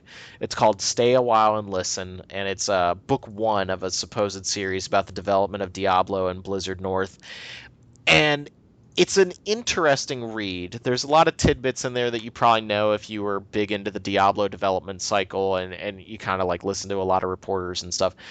But the book is written in such a way that it is very much documentary style with lots and lots of quotes. It's like every paragraph is followed by a quote from a developer. This would have worked way better as a movie. Honestly, like as a book, it's not pleasant to read. It's shifting back and forth in voice and narration so often that it becomes confusing. There's so many names being thrown around that you're like, if you had a face to go with the voice, whenever you have like that documentary, like somebody sitting there in a chair talking to you, it would work so much better. And I'm not saying like, oh, I don't like this because it's not a movie. I'm saying that I don't think the format was right. I think it should have been more written from the author's perspective rather than quote after quote after quote from all of the makers of the game. It feels like a movie script instead of a book. There's some cool stuff here and there, but overall I can't really recommend this either. It was kind of a blah read. I finished it in like 3 or 4 days, and it wasn't nearly as interesting. You know, you're talking about the development of one of my favorite video games of all time. So and you were very down on your favorite series today. I know I'm being kind of hard, but like, I think it's just a conscious choice that this author clearly had access to people like Brian Fargo, who is now working on Wasteland 2. You know, he talks about the fact that they came close to buying Condor, the guys who became Blizzard North. You know, there's so many really cool stories, but the fact that you're getting them all from quotes rather than the development of a narrative from the author, it's very jarring to get like so many different voices talking in your head and not even to know who the hell is speaking until the end of the quote.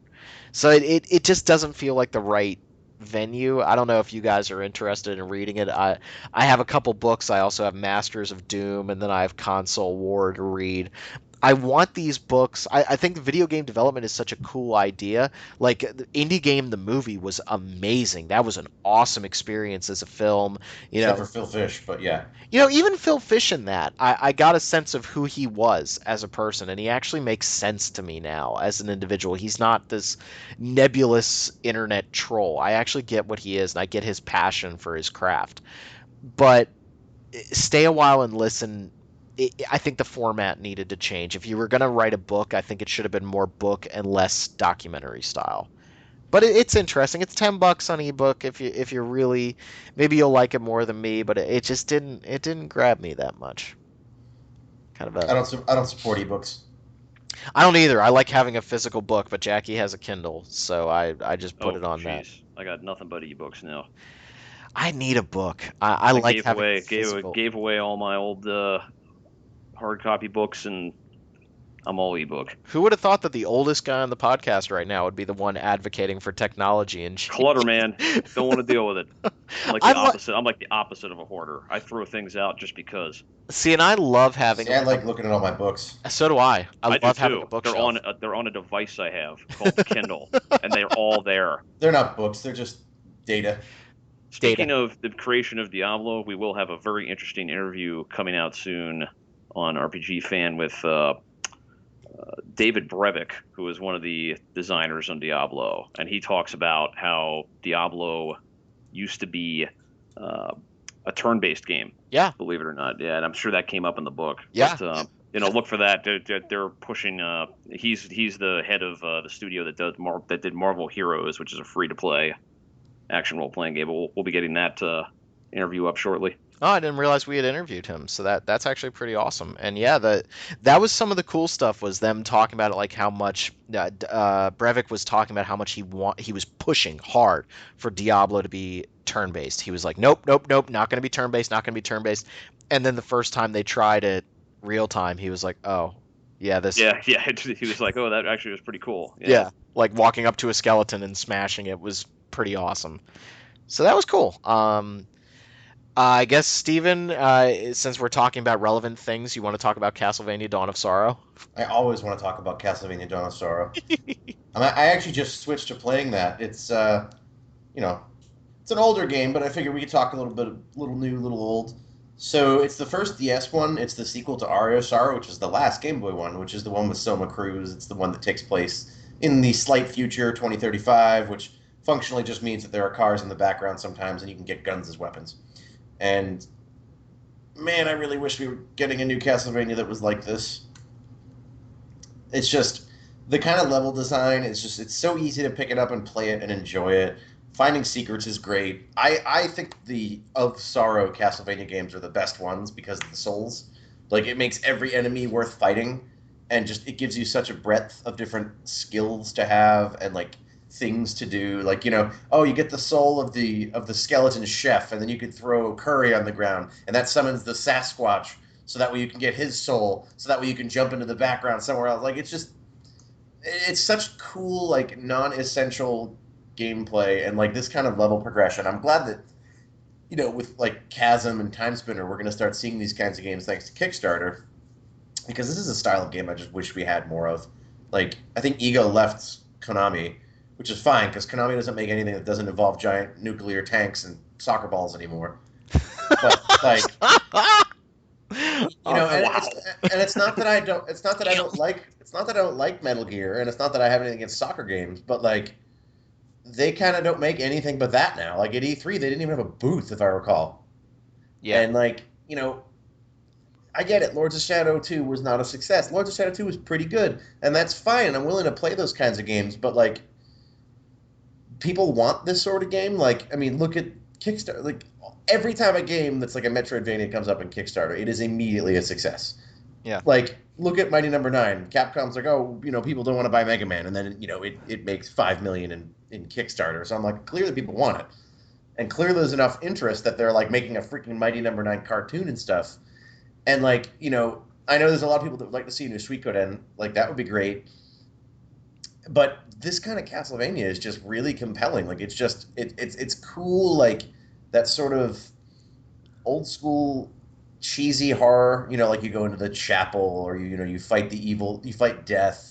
Like, it's a kind of style that's really not around anymore, where like, it's this sort of gothic horror type of game. And I just, everything about it, I'm playing it, I'm like, man, this is just utterly compelling.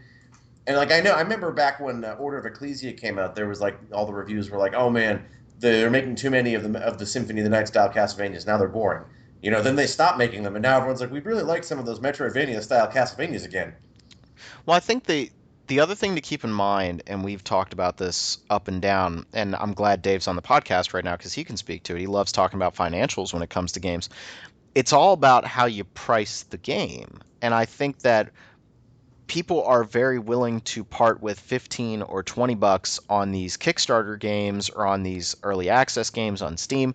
I'm looking at my Steam wish list, and it's just filled with games that are like 15 or 20 bucks that I'm more than willing to take a chance on. I think the problem is that publishers are having a hard time seeing the forest through the trees right now. They want to make Call of Duty money with every release. Remember very famously the talk about the new Hitman and Tomb Raider selling below expectations and about how bad that was. But they're not seeing the fact that if you price the game aggressively, and if you maybe don't spend the millions of dollars on a huge ad campaign, or spend millions of dollars on multiplayer that nobody's interested in, and is or not be afraid to have your game not appeal to a giant market. Which right. I get that you want it to appeal because you want to make money, but when you homogenize it, you actually start alienating people. Yeah. Like you're gonna pick up the casual dude who might not have bought it, but you're not gonna you're not gonna appeal to people who want an interesting experience. That's why I don't really care for the new Tomb Raider, because I've played 100 million slightly open world, slightly progression oriented shooters. Like I've played them all. Like Yeah. it does nothing new, Yeah. and it's not that I have a problem with something not doing anything new, but I don't know. It's like I'm asking for an old style of game, as I'm saying, Well, yeah, I does mean, the one nothing thing new. I'll But say is that we do forget, I think, in the position we're in, that for every successful Kickstarter, there are 50 that bomb. Yeah. For every successful Kickstarter, that there is 9 out of 10 of them, those are all the copies of that game that they will ever sell, Mm-hmm. is what they sold on Kickstarter. And so, yes, there are exceptions, and those exceptions make headlines. Mm-hmm. And they're the ones that we talk about, and they're the ones that we do reviews on, and they're the ones that capture the imagination, of people that keep flooding to Kickstarter. But there for just as many of those, there's all kinds of weird ideas out there that get 400,000, and that's it. That's all the games they're going to sell. Mm-hmm. And there's also an element of certain games and certain types of games are very successful on Kickstarter right now. We talked about the CRPGs. Steven mentioned the without question, there's nostalgia yeah factor being played into on Kickstarter. right, and like the Castlevania, Metroidvania style games are doing great, but at the same time, I'm seeing time and time again that these kind of horror games, or these games that are kind of in the vein of Deus Ex or System Shock, those are having a really hard time getting funding. So there's a nostalgia quality, but we're seeing it at like the 2D Metroidvania or Mega Man style or CRPG level. That's still a small niche. Like some games, I'm not seeing a huge push for like a new Alien Soldier or things like that, and you don't even hear about those kinds of games. Those are the failed Kickstarters. I made fun of Shadow of the Eternals, but who would have thought like this hugely beloved game on GameCube, people talking left and right that they want a new game in the Eternal Darkness thing, and that thing bombed. Like there's no sure bet. It's great to have a Wasteland 2 or a Pillars of Eternity or a Torment, but those are almost the exceptions to the rule. Well, yeah, and the other thing, Jeff Vogel wrote a fascinating article, and Jeff Vogel is the head of Spiderweb software. It does a lot of old school CRPGs, things like Abaddon and Abaddon 2 lately, and he identified what I think is the actual. It's the problem, but it's also like kind of the beauty of the time we're living in now. The problem is really simple. It's that there are way too many games. And basically, like you look at the stats, one of the most shocking stats you'll read is that 40% of the games that people buy on Steam don't even get launched. Don't even get that people don't even press the play button on them. They'll buy them and not play them. That's 40%. Mm-hmm. Like I have seen that type of thing happen in finance, and we call that one thing. We call it a bubble. Mm-hmm. All right. So like to me, it looks very much like that. And I think I've been talking about this for a while, that eventually you're going to kind of see this big consolidation. Some of these huge companies, the model overall kind of has to change, because right now you've got this flood of independent games, but you also still have these giant AAA houses that at this point every game they release has to be a massive success. And so because of that, because of all the noise around all these games being released, you're just going to see more and more marketing dollars being thrown at the big titles that these companies release. So the big companies are going to be even less likely to take risks at this point because everything rides on them having every game they release be a big success. But at the same time, it's becoming harder and harder and harder for that little guy to get noticed simply because he's competing against so many other little guys. Yeah. It's true, and I really hope that we don't see a collapse because of this indie movement. I don't think it'll be a collapse. I mean, from the perspective of the gamer, I mean, this is absolutely fantastic. This is a fantastic problem to have from the perspective of the gamer. From the perspective of like a game studio executive, it's got to be the type of thing that keeps you awake at night. Yeah. From our perspective as gamers, it's awesome. Yeah. Because we're just going to keep getting these really cool games. We have games that cater to every possible niche and taste at this point.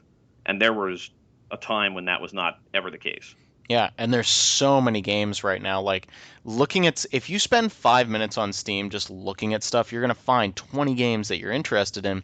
But then, like Dave's saying, it's really, really hard to have the discipline to play all those games and to say, okay, I'm going to fire up this indie title. I'm going to fire up Oregon Trail. I'm going to try it out and see what I think of it. Even that's almost enough to justify it, but people are buying things left and right, and eventually they're gonna stop buying because they have so many games to play.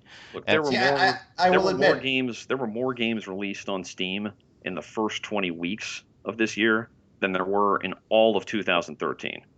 Wow. I agree with everything you guys say, but I don't think the purchasing is going to slow down personally. The question is not whether the purchasing is going to slow down. The question is, I think the purchasing stays where it is, right? I mean, like, you have a pretty much, the amount people are willing to spend on games goes up a little bit every year, pretty much commensurate with, earnings and things like that. But when you have a pool that is generally static in terms of how many dollars people are willing to spend on games, and the number of games increases, well, like, what do you think is going to happen? Mm-hmm. Mm-hmm. A lot of those games are going to get squeezed out. And I think that's also why you see the price point where they're at. Like, these game studios know that. They know that amount of money is not going to go, is a pretty static number. So you have to price your game aggressively to have a chance. The flip side of that, though, is if you don't sell enough copies of your game priced at that point, then you're more likely to lose. So it's a tricky balance. I don't know. These game studios have very, very smart finance people. I'm sure that they're going to, find a way around it. It's just an interesting problem right now. It looks very much like a bubble to me. But that does not mean it's a bad thing for gamers. Like, it's an awesome thing for gamers because it's challenging as a developer, I'm sure. As a developer, it's extremely challenging. Yes. Mm-hmm. Mm-hmm. Well, I think we hit on a cool topic and something to talk about in the near future. I made a suggestion and kind of a plea to our listeners that we were looking for some questions to answer from the boards. So we got 2 questions from the message boards, and I appreciate you guys taking the time to do that. So Marshmallow gave us one question. It's kind of long, so let me get it all out there. To me, it feels like I had a nickel. Stop that. To me, it feels like the action RPG genre is currently in a renaissance of sorts, with series like The Elder Scrolls, Dark Souls, and Fallout leading the way in creating immersive open world with unique ways of doing battle, Dark Souls style of dangerous combat, VATS, etc. Simultaneously, turn-based RPGs seem to be regressing, many times seeming to use older graphical styles being relegated to handheld platforms as they become more niche. Do you think a turn-based RPG renaissance is possible, and if so, do you think it's way off, and how far? I would actually make the argument that we're kind of seeing that right now. We have Divinity, Wasteland 2, Pillars of Eternity. We have Torment coming up. I think, and I could be wrong, I think this question is asking about Japanese-style turn-based games. Okay. So because, and again, I will attempt to remove my disdain for the kind of people who don't consider Western RPGs to be real RPGs. In check here, but I think a lot when someone says turn-based RPG in this style, I think they're referring to like the Final Fantasies, the Suikodens, and that sort of thing. Okay. Not the Baldur's Gate, like computer-style turn-based. I mean, I could be wrong, but okay. And I wasn't suggesting that Marshmallow was saying that. I was just saying that a lot. Just remember that we've heard today. Okay, Rob hates Dark Souls now. Steven hates Metal Gear. right? So everybody send in What? your No, email. I like Metal Gear. And also Marshmallow, hates Western RPGs. I So we did got all not that say. down. I did not say that. So Marshmallow, if you do hate Western RPGs, it's not, I'm not judging you. I am, however, judging everybody on Twitter who's like, I'm talking about real RPGs, not Baldur's Gate.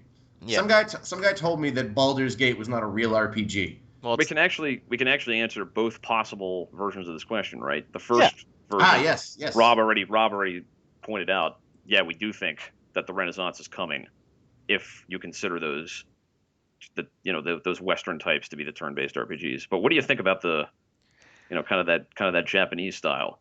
see, I think the Japanese style, where we could see a resurgence there, but we haven't seen it, is kind of like the Zavoid games, like the Cthulhu Saves the World, the Breath of Death, what they did with the Penny Arcade games. I feel like there's an untapped potential, and at the risk of sounding like a PC gaming elitist, I think there is an untapped potential in smaller, $20 to $30 titles on Steam or as PlayStation Network download titles or Xbox One games. I think that that's where they're missing out. We're seeing the resurgence in all of these CRPG styles or the Metroidvanias that we've talked about. Those are all coming from small indie developers making the games that they want to make, selling to people that want to play those games. And I think that the market has changed a little bit. Final Fantasy, at the risk of really casting a giant stone here and pissing a lot of people off, the release of a Final Fantasy game used to be an event. Final Fantasy 7, Final Fantasy 8, 9, Well, that's all. 10. Well, let's also keep in mind that there's also a lot more games coming out now for people to divide up their attention. Sure, no, you're right. But I think that the traditional turn-based JRPG has been very much relegated to the handhelds, I would say. And I think that there is an untapped market in smaller games, either as Steam games or any of the PC gaming services. I think there's untapped potential there. I think that we're going to see some really interesting stuff coming with Persona 5. I think that, that was one of my big, wow, I'm really pissed off this isn't at E3 because I'm super excited for Persona 5. And I think Persona 5 is going to be a BFD. I think that game's going to be huge. It's not going to be Call of Duty huge, but I think it's going to be a huge title. There's so much groundswell around Persona. I think, though, that, yeah, you could make the argument that the traditional JRPG has kind of been pushed to the handhelds. I think that would be fair to say. I wish we had more information on how something that was like kind of a flagship type RPG of that style, like Ni no Kuni, sold what, like 1 million, maybe 1.2 million copies worldwide, Yeah.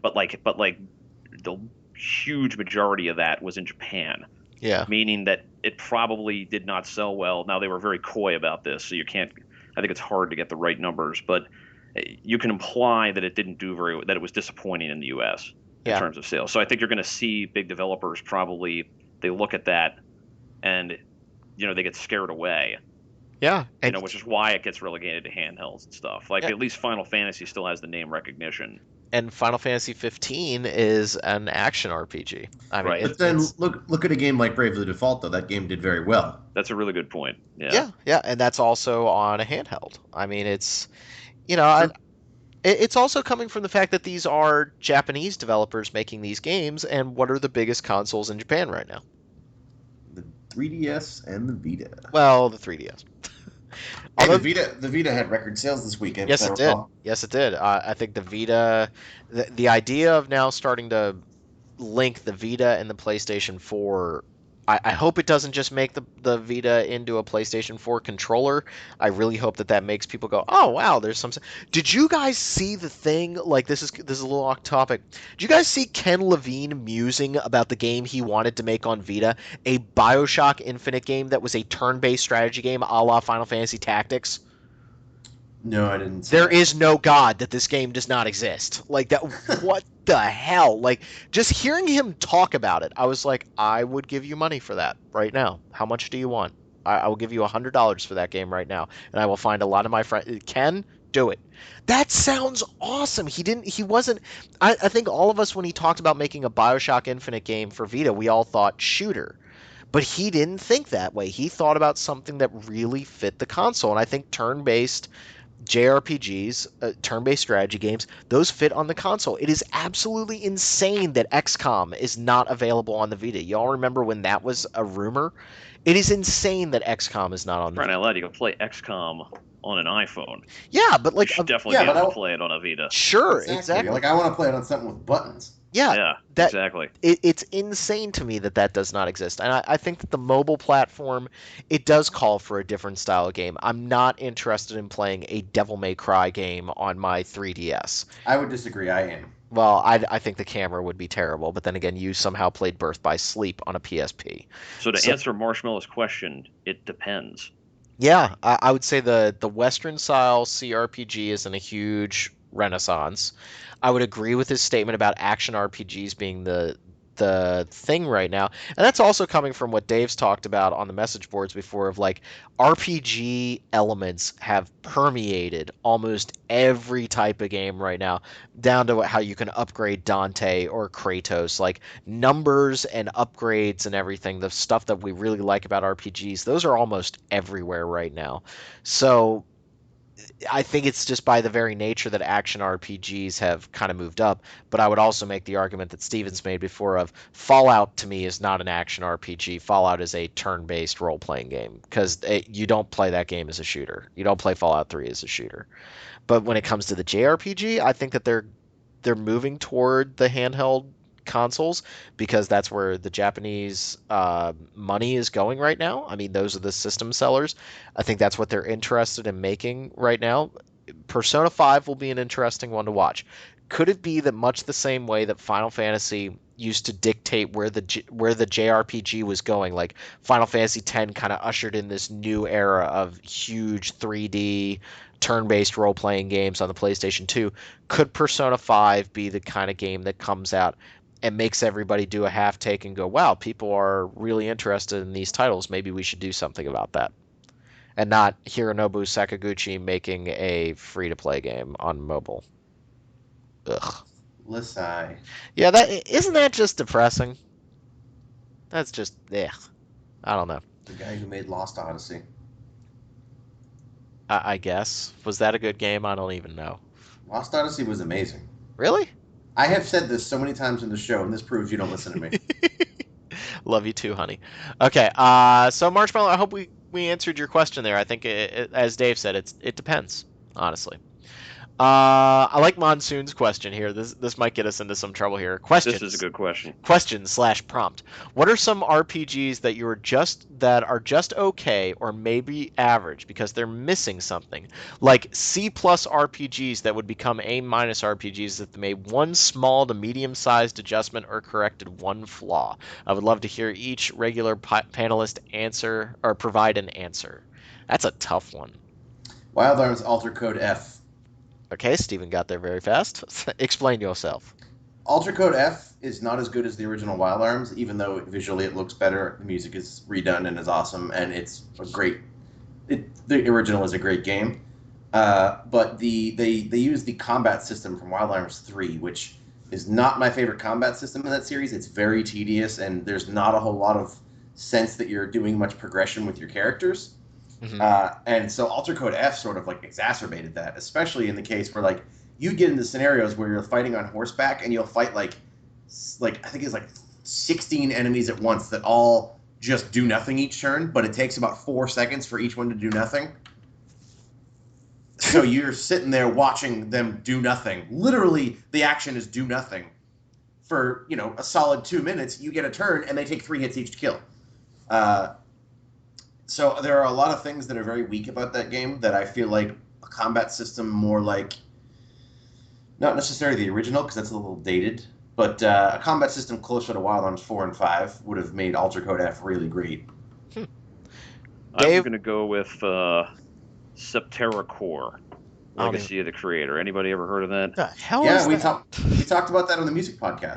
Let me take you back to 1999 when Monolith Productions who's still around and like does lots of does a lot of like first person type stuff. They made the No One Lives Forever games, which I think were pretty popular. They tried their hand at a Japanese style RPG on the computer. This was like kind of around the same time, like shortly before I think Anachronox tried it and everything. There was a period of time where people tried to make Final Fantasy-esque type games for the computer, and they all bombed horribly, basically. But Septerra Core was this really cool concept where it was like a sci-fi game, a sci-fi universe with like 7 different continents, all kinds of really cool weapons and everything.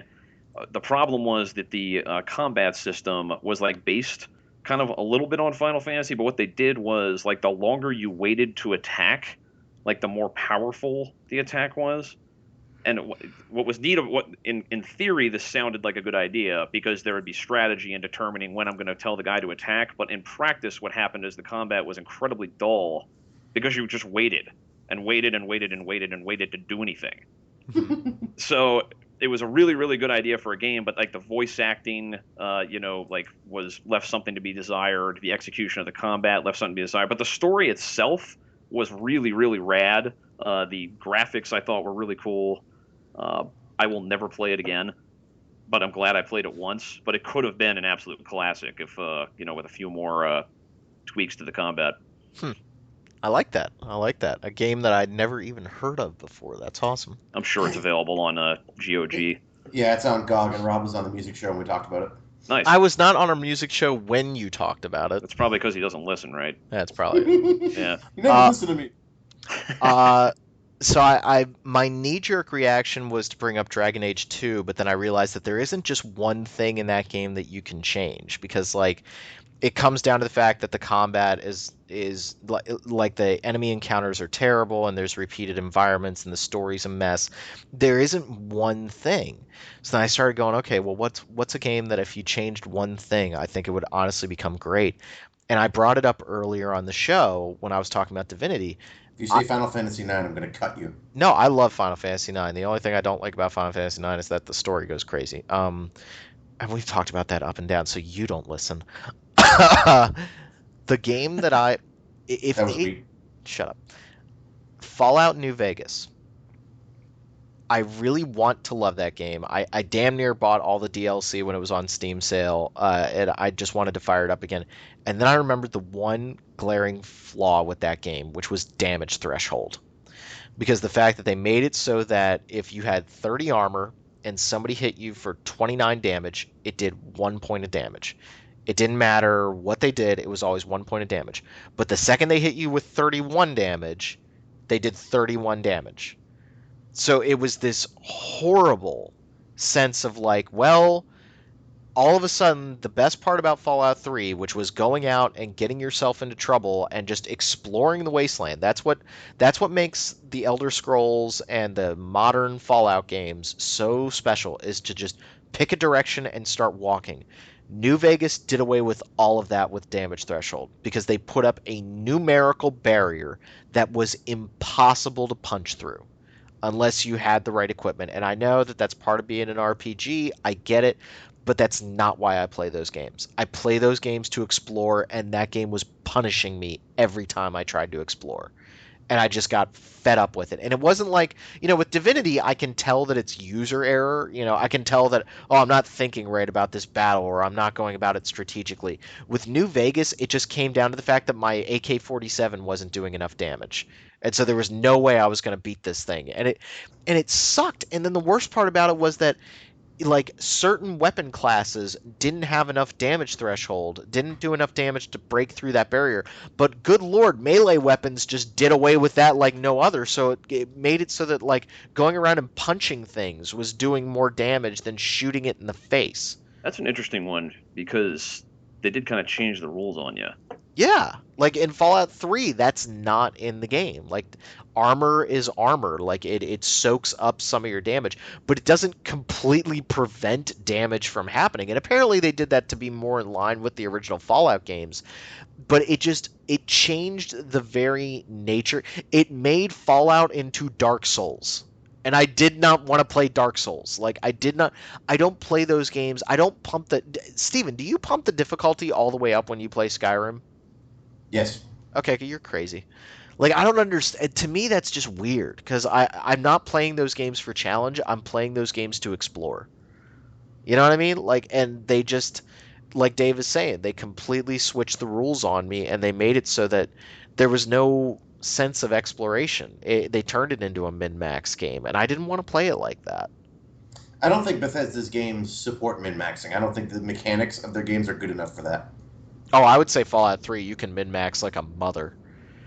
Oh yeah, you can. You can turn your strength all the way down to 1, put your dexterity and perception all the way up. Yeah, all right, I'll give it that. Yeah, Fallout, I think you definitely can, but not the Elder Scrolls games now, because then you're always lacking in one area and the mechanics. I love when you get your sneak skill above 100 in Skyrim, and suddenly it goes back down to 10. What? Like, they don't count the 1 in front of it. It will actually reach a point where it wraps around and becomes dog crap again. So you're all of a sudden you're like the sneakiest guy in the world. You level it up to like 110, and people are spotting you from I was going to say the Elder Scrolls is like almost backwards, right? You're not even trying to max. You're trying to min. You're trying to keep everything at level 1. Well, that's you know what I mean? Like, that's just to keep the enemies from getting stronger. Well, that's the Oblivion argument, because in Oblivion you leveled up based on the skill. Yeah, I guess Oblivion is a perfect example of this. I remember my brother-in-law telling me, like, okay, when you're playing Oblivion, because I reached a point where the enemies just became super hard and I couldn't do anything to them because I was a stealthy character, and in the Oblivion gates you don't really get to be stealthy that often. You're kind of just whacking stuff. And he was like, what you need to do is restart, make a character, pick like bartering and all these awful skills to be your primary skills that determine your level. Oh, yeah. Never use them. So you're like, 2-weapon fighting will keep getting stronger and stronger, but you won't level up. So you'll have 100 2-weapon fighting level 1 enemies. And I was like, who at Bethesda thought that was a good idea? Like, what were you? That's like the Final Fantasy II argument of like, well, if you get hit a lot, you'll increase in hit points. Well, then that means I'm just gonna punch my party in the face for 3 hours and make them better. Final Fantasy II is awesome. No, it's not. You also like Final Fantasy VIII. I don't love Final Fantasy VIII. You like Final Fantasy II? You're the first person I've ever met that liked Final Fantasy II. I don't know. Well, I'm sorry. I like games that are fun. That's a cool one. I want to think more about that question. Shut up. I want to think more about that question, about like little things that you could change. That's a great question. I'd like to hear some of the other staff members talk about this one. Yeah. Yeah. I like, if we were talking not C+, but B+, I definitely would have mentioned Kingdom Hearts Dream Drop Distance, because that was like good but needed like a different combat system and better world design, and it would have been amazing. Let me ask you a question, Steven. What would you have scored Mass Effect 3? Back when it was just the regular ending. What would you have given that game? Right up until the end, I probably would have given it a 90. Okay. And then the ending happens. Then I would have probably dropped it to an 85. Okay, that's fair. That's fair. I was thinking about like Transistor was another one. On our scale. Yeah. I just keep pretending indoctrination theory is real, and that makes me feel all better. Isn't that the only thing that makes sense, really? Like, I think it is. That was, I actually, when I played that game, I thought that was like the obvious thing that must have happened. That's like when exactly I played, I was like, that's actually brilliant. And then I guess they just basically said, no, that, I don't know. I just kind of put my head in the sand on that one. I don't understand. Like when Dave, I'm with you. When I saw that ending, I was like, oh, this is clearly indoctrination. Like, and I know nothing about the Mass Effect universe, but I figured that out. I was like, oh, yeah, that's what's going on. And then, like, to see all the theories and stuff online about everything, I was like, okay, I think you guys are, like, flipping out about watching a movie when, like, there's a difference between a scene in The Shining where a chair mysteriously like disappears in the middle of a conversation, and I think that is Stanley Kubrick screwing with the audience, versus at a dinner scene in a movie, somebody takes a sip of their wine and suddenly the glass is refilled. I think there's differences between mistakes and intent, and a lot of the quote theories for the indoctrination thing were more mistakes than rather intent. But it just seemed like that was the direction they were going in, right down to the visions of the small kid in the woods. I was like, This is clearly indoctrination. This is clearly Shepard's being screwed with. But then for them to come out and say no, I was like, are you guys just... Is that what happened? Did they like officially just like say like no way? Because yeah. I mean, it makes because without indoctrination theory, to me, the whole thing makes absolutely no sense. Well, the extended cut basically said no, it's not indoctrination theory, but yes, it still doesn't make any sense. We're just doubling down on our nonsense. Oh, got it. Well, it was very artless. It was very like there was whatever. This, I'm going to pretend we didn't have this conversation. I'm going to leave it at this. I think that the whole saying that it wasn't indoctrination reeks of we want to make another Mass Effect game, and if it is indoctrination, it doesn't work because the world is over. I'm going to say that's what it is. I feel like there was a really clever author unless they make it a prequel, which would suck. Let me put it this way: we're still talking about the ending of Mass Effect 3, which to me means that they accomplished everything they set out to do. Right? I hope they. You know what I hope? I hope that they were like, this is what we're going to do the whole time. It's clearly indoctrination, but we're going to swear up and down that it's not. Yeah, that would be pretty great. Just to screw it, like Andy Kaufman style, just screwing with everybody. It's like every year Andy Kaufman's birthday comes around, and people expect him to come back. Like. Yeah. I don't think I would give EA that much credit. Well, the question with Andy Kaufman was always, are you not giving him enough credit, or are you giving him too much? And so it could be in the same trap here. That's how I felt today when we were at the Monty Python live show. We went to a theater to watch it, and apparently the live feed just got completely screwed up, so we missed the first hour of it. And like 10 minutes into us missing part of this thing, I said, how many of us think that this is just them screwing with us? They're like, Terry Gilliam is behind the curtain right now, like, ha ha ha ha, like 12 Monkeys style. Yeah, just let's see how long they'll sit there.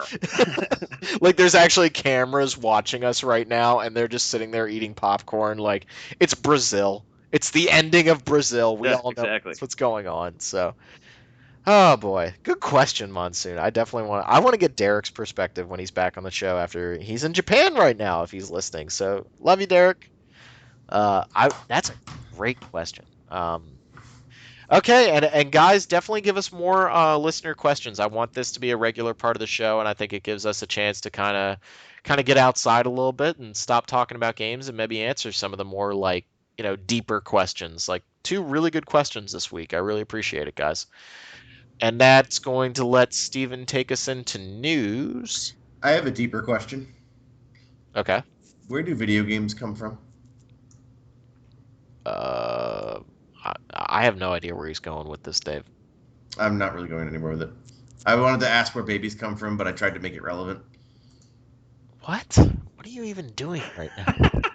I'm actually just playing Castlevania, and I was trying to stall for time because I didn't pull up any news articles. Oh, okay. Now I have a few. Okay. So let's see. I'm just gonna run down the list here. I didn't see any games I cared about, so I just tried to get an even smattering of things. That's not entirely true. Let's see. So, Dragon Quest X is going handheld on 3DS, which is sort of mind-boggling. That's the MMORPG. Weird. Yeah. Has that been successful in Japan? It mustn't be. I don't think it's unsuccessful if it's getting a 3DS version. Okay. That's just weird. But yeah, there's like a new trailer for it, and I could be mistaken, but it's kind of the full version of the game. The full MMO experience, and I mean, based on the trailer, which you can see on RPG Fans front page, it visually it looks great too. So I mean, that's kind of cool, and that could also bode well for it actually coming out here. Well, the Wii U version certainly looks like a 3DS game. Oh. Zing. That is cold. Sorry, that's a horrible looking game. I think it looks pretty. I mean, I love the Toriyama art style, and I know you don't, Steven, but like I think that visually that game looks like a PlayStation 2 game. I mean, that's not really the purvey of the news section, Rob, so perhaps we could discuss that at a later date. Okay, fine. Final Fantasy Record Keeper was announced, which is a weird name for an app which is evidently a 16-bit game which lets you relive epic battles from the entire Final Fantasy series in a 16-bit style. And as you play it, you get the characters from those events. So, for example, you'll have the battle where Cloud fights Sephiroth, and then you get Cloud. and then you go and you fight Kuja with Zidane, and then you have Cloud and Zidane in your party, and it actually looks kind of neat. There's the certain degree of it's a mobile title, so people are probably going to hate it. I mean, I would hate it on kind of by default. I can't tell if it's free to play or not. There's an official site in Japanese that I don't have the moment to read, but like conceptually, it's kind of interesting though. Like revisiting, like imagine fighting like Ultimate Weapon from Final Fantasy VIII in 2D with like Cloud and Titus. Like I think like that'd be pretty cool. Did they do a countdown for this? Didn't they do a countdown? Well, they did like a countdown webpage, but Square Enix does countdowns for everything. I know, but can I just point out that we should in fact be talking about Final Fantasy Explorers, and instead we're talking about this mobile app like service thing? We're gonna get to Explorers because it looks amazing. Okay, I'm just saying, like Square, like, come on. Oh, it is free to play and it will feature microtransactions. So. Oh well, there you go. Words out on whether or not they'll be ethical, but I'm gonna vote no, and I'm gonna vote that I'll probably never play it as a result because I have no interest in that type of thing. But that said, it does have some nice artwork and it has cool 16-bit sprite versions of classic characters. Like my profile page on RPG Fan now has the animated Zidane GIF of 16-bit Zidane that Mike made for me. So there's that. I gotta get him to make one for me. Yeah, you should. I'll be Kuja because I love his man thong. Kuja is awesome in Dissidia. I just love his man thong. Do you ironically love his man thong, or do you no? But seriously love I his think man because thong? like when I finally realized what he was wearing, because like you see him in that kind of 3D PlayStation 1 model, and you're like, oh okay. Then you see him in a cutscene, and you're like, what? What is he wearing? He's a magical fellow. He is okay. So Akiba's Trip, Undead and Undressed, is getting a release in Europe. So hooray for everybody in Europe, or everybody not in the U.S. who doesn't usually get games. Attack his pants. Yeah, you'll be stripping the sexy zombies of their clothes because you got to save Akihabara. So that's coming out on October 10th, which is pretty cool. And it's coming out on both PS3 and Vita, so that's pretty rad. Oh, and according to Mike's news story, there was actually a PS4 version of the game released earlier this month, but no word on whether or not we'll get that version. So I'm not entirely sure. It would probably depend on what Xseed could do, because Xseed actually added a lot to the game with in concert with the development team. So, but yeah, looks like everybody's getting Akiba's Trip, so hooray. Let's see. Phoenix Online Publishing has announced a new release, Heroes and Legends Conquerors of Kolhar, which I love you, Phoenix, but that is a generic name. But it's a neat-looking little, combination of, an RPG and a roguelike. Well, a classical RPG and a roguelike. But it has some neat graphics and kind of,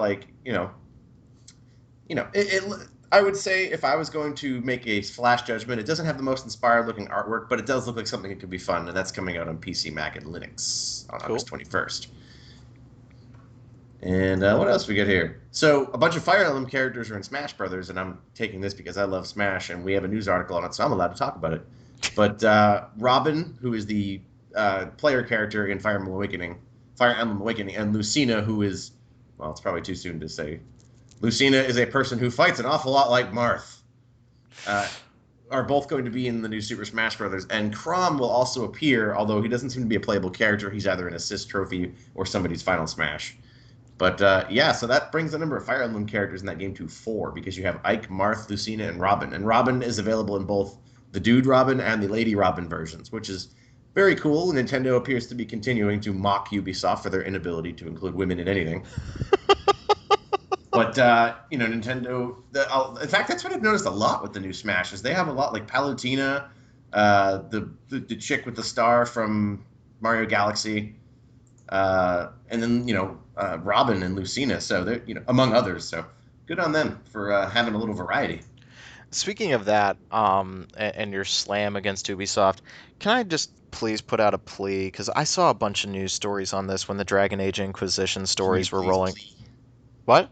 You asked if you could please plea, and yes, you made plea. Sorry, can I please make a plea for everybody? Oh. Steven? Go ahead. There were those Dragon Age Inquisition previews, and apparently one of the NPCs, one of the party members in the game is gay, and he's a romance option. And the number of headlines that I read that were like, meet the new gay party member, and honestly, like I was That's really, not what we wanted. yeah, that's not what we wanted. That is to say, we didn't want you to have to point out in the headline, "Meet the new gay guy." It's like, how about just meet the new character? Yeah, it doesn't like really. I was really reading that, and the test on this, ladies and gentlemen, is would you every time there's a new character, would you say whether or not they were straight?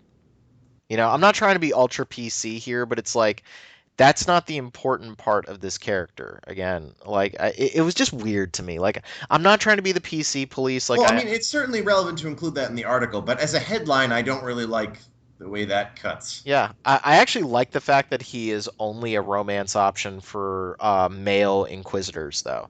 I do like that. We talked before, I think at the E3 show about like, when BioWare's unisex or everybody characters that yeah, they could be whatever you want them to yeah, be. like all these characters in the Bioshock universe, in the Mass Effect universe are like, bisexual. And I think wasn't Vega in Mass Effect 3, he was only gay, right? No, he wasn't gay at all. I don't think. Which one was You're thinking of Cortez, Yes, the pilot. wasn't He was like your Cortez? skiff pilot. And Cortez was only gay, correct? He was not. Yeah, but he was like a side sort of character. Like Right. he wasn't like a playable character. But still, the idea of having romance options that are only available to one gender, I like that. I just don't think that that should be the focus. Like that's not the important part. The important part is Of your news article. Yeah, of your Yeah. news article. The- Like, certainly mention it. That's important. But Yeah. don't be like, hey, it's a gay guy. Look at that. yeah, look at that. Like I don't know. It was just very bizarre. Like there were a couple of them that made me kind of like throw up in my mouth a little bit. A couple articles that I'm like, really? Like, can we get away from the clickbait? Like these are the 5 reasons. 10 new characters in Dragon Age, and you won't believe the sexuality of this one. Yeah, just golly. Anywho, sorry, Steven. No, that's okay. So the Elder Scrolls Online, which came out, and I haven't heard anything about it since then, apparently is getting... See, I have such an incisive wit when I do news. It's apparently they've promised a lot of solo-friendly content, which, is amusing to me because the game is multiplayer. But yeah, they're trying to aim to sort of make it a little more welcoming because, from what I understand, the game apparently is pretty grindy if you're not in multiplayer. But to its credit, it's still relatively fresh. And Final Fantasy XIV, before its first major content patch, had 2 endgame dungeons that were very, your only way to get further was to grind. So that's only changed with subsequent patches adding more content. So you can't really take that away from the Elder Scrolls, but It's almost apparently... like one learned all its lessons from World of Warcraft and the other didn't. Yeah, well, exactly. So it's good that they're still supporting it, but I'd be curious to hear some numbers on Elder Scrolls Online because I know it's still planned for a console release, but I haven't. It's not making the waves that you still see Final Fantasy XIV in the news. I would say almost weekly. Interviews and what's in the next patch and numbers and stuff that are usually rosy. So this game is pulling a Knights of the Republic or the Old Republic, at least in my eyes. In the it fell off the face of the earth, but they say it's still successful. So I don't know. I'll make a prediction. I don't think we're going to get a console version. I don't know. I feel like Bethesda has more to gain from that because, especially now, there's not a ton of RPGs on either of the new consoles. I don't think that game will sell at all on consoles. Console gamers are not, especially with Destiny coming out. If I were them, I'd look at a cost-benefit analysis and go, yeah, Dave, you should call them up, ask to do their taxes or something, and be like, no. Right. Well, I can't agree with I don't think console gamers want MMOs because Final Fantasy XIV does very well on the consoles. Okay, that's a good argument. I actually think that's a smart place to put your MMO because there are so few of them. I also don't think we said before on other podcasts and on this very show, I don't think this is what people wanted in a multiplayer Elder Scrolls game. And the second that, all my students who loved Skyrim and played it up and down, when they see Elder Scrolls MMO, they're going to go, what the hell is this? Like, I don't know. I think that game... I don't think they could have missed the point more if they tried. And Bethesda, I love you guys. Don't get me wrong. Like, I'm not saying that to dance on anyone's grave. You just want a free copy of Evil Within. No, I just want Fallout 4. Right. And a free copy of the Evil Within, and the Evil Within to not run on id Tech 5. Anywho, I just don't. I don't think that they got it's like when your buddy shows up at a party wearing the wrong outfit. Like they thought that it was an 80s themed party and it turned out that it was like tuxes. You know what I mean? Turtles. Yeah, it Oh, was tuxes, yeah. well, Ninja Turtles would work for 80s themes, but Oh, you're right. Yep. It's always historically been staggeringly difficult to figure out how well MMOs are doing until the company basically falls apart because it's so hard. You have to look at especially for larger companies that are doing these, and they have all kinds of other ways they can couch the numbers and kind of monkey with the way that the income and the balance sheets are going. Like what you always hear with Final Fantasy is that it has 2 million registered users. That's the stat you always hear in all the financial analysis. Well, that doesn't tell me anything. Right. Like 2 million registered users is meaningless. I'm a registered user in Final Fantasy 14. I haven't paid for Final Fantasy 14. The number they use is not 2 million registered, it's 2 million active. Well, that's my point. 2 million registered users is what comes across on the finance sheets, right? Because the only thing you can say about it is here's how many people have signed up for the game, and they don't want to necessarily, if the numbers are bad, tell you what the situation is. Final Fantasy 14, I'm pretty sure by all accounts, is doing quite well. Yeah. I don't think there's any concerns there. I was really talking about it more in the terms of it's going to be really hard to parse how well or poorly Elder Scrolls Online is doing, even though the word is that it's not doing great. But Bethesda in general has a lot of very successful titles that can kind of couch this in that still sell pretty well. Mm-hmm. So yeah, going to take a while to figure that one out. What tells me the most is that I could be mistaken, but I thought I heard that they cut a few Elder Scrolls Online servers and they just added a bunch of new ones to 14. So that's usually a good indicator of how many people are playing your game, is what activity you're doing in terms of adding or removing servers. Yep. Well, I don't know about you guys, but it's coming up on 11:30 here, and I have work in the morning, so I think we're gonna call it, Steven. Yeah, that sounds pretty good. Everybody go play go get excited for Final Fantasy Explorers. Comes out in December or winter. Yeah, and that's in Japan, correct? We don't have a confirmed U.S. release date. No, but I'm sure we'll have it. Yeah, just like how long did it take him to get Agito out here? Type Zero, sorry. Well, that's a remake, though. Yeah. Of a game that was on an unsuccessful platform. Anywho. So yeah, thanks everybody for listening to the show. Dave, Steven, you have a fun time? Always a blast. Cool. And you guys will help me out with Divinity. I think that's what we're gonna do. I think that would be a good plan. So again, thanks so much to the listeners, Marshmallow and Monsoon, for giving us some listener questions. We definitely want to do more of that. It's a chance for you guys to get shout outs on the podcast. I'll also do more shout outs if you guys give us reviews on iTunes. Hey, Derek yelled at me for trying to buy reviews. I am a shill. I know, that's exactly what I said. I have no problem. Yeah, I will definitely advocate for you if you podcast.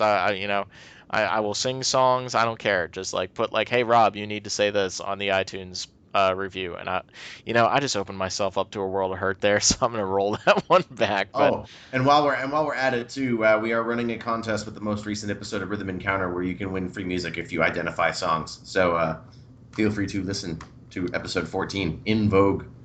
Fantastic. Thanks again, everybody, for listening, and we will see you all later. Bye. Bye.